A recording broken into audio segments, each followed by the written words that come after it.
Any Olympic fans? Anybody been watching the Olympics? Big wrap-up tonight, yes? I'm surprised for those of you who had your hand up, you're at Mass today. Big game going on right now. Big game. What's the big game?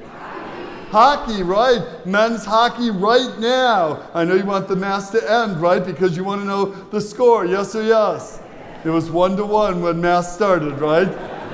Men's hockey, Canada, USA taking it on. Big game, yes or yes?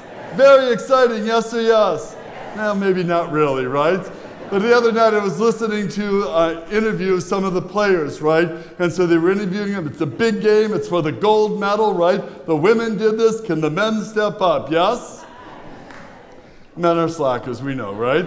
So they're interviewing the guys, right? And the first couple of the players, like, we have been, so to speak, sizing up the competition. We've been watching films. We know what Canada does. We know how to take them on. You know, we know. Yes or yes?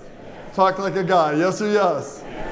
The last guy interviewed, though, he said this: I'm not worried at all about Canada. Said, I just want to be my best self.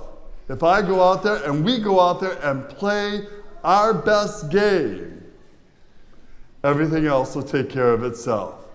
He said, if I go out there and we go out there and play our best game, everything else will take care of itself. What great wisdom, yes? What great wisdom, yes? And what great wisdom for us on this first Sunday of Lent. The first reading today powerfully reminds us that all of us make choices, and we are in control of our choices, yes? And Adam could blame Eve literally for all eternity. But did Eve make Adam eat the apple? It's a choice that he made. And if each of us make good, holy, responsible choices, then everything else will take care of itself. Go to the gospel today. Jesus also had choices. But Jesus is a powerful reminder to us, first and foremost, that if the devil would be so bold to tempt Jesus, why do you think any of us would be exempt? Secondly, Jesus is a powerful witness. Where there is commitment to the Lord, to making right, good, holy choices, where there is commitment, there is, in fact, no room for temptation. So Jesus committed to the will of the Father. Jesus committed to doing the work for us. Where there is commitment, there is, in fact, no room for the devil to work. And ultimately, it comes down to the choices that we make. And so we come here today, on this first Sunday of Lent, we come to be nourished, strengthened, and to be mindful that it's all about choices. Choices to be holy. If you came to one of my masses on Ash Wednesday, I said this: can you imagine if every day, for 40 days, you simply woke up and said, today, Lord, I want to be holy. If you said that for 40 days, how different your life, my life, our life would look when we come together on Easter. A deep desire to be holy, to be one with the Lord our God.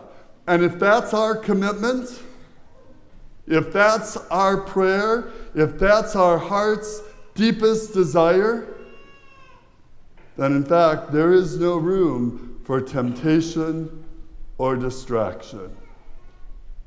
But it's all about the choices that we make.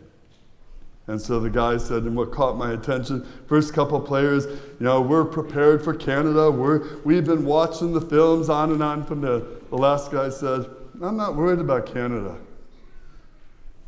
I'm worried about myself. If I go out there and we go out there and play our best game, everything else is going to be fine. As you walk into this first week of Lent, number one, really look at the choices that you make. Think about this. We can blame the weather. We can blame our circumstances. We can blame our spouses, our parents. We can blame our coworkers. We blame everybody, yes or yes? And Adam could have blamed Eve literally for all eternity. But did anybody but Adam eat that apple? It's a choice he made. Eve could have blamed the serpent, but did anybody but Eve choose to take a bite of that apple? No. We need to take ownership and responsibility for every choice we make and not worry about blaming other people. There are choices, amen? Good, bad, or indifferent, there are choices. Secondly, can you imagine if we wanted, so to speak, to win the gold medal by being our best, holiest selves?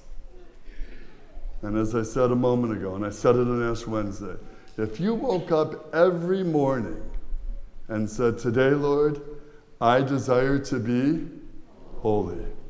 If you simply made that prayer for 40 days, how transformational that simple, heartfelt prayer would be. Then you would also have the illumination, the wisdom, to know the work that you need to do to be holy. What is it that you need to do? And the first step is having that as your heart's deepest desire. And number 3, all over this campus, and in word and in song, you're going to hear, if you will, the first step on that journey, which is praying that God will purify my heart. Let me be as gold and precious silver. Purify my heart. Let me be as gold and precious silver. And the starting point to holiness is to purify our hearts. Make that your prayer. Make that the work that you do as we walk into this first full week of the Lenten journey.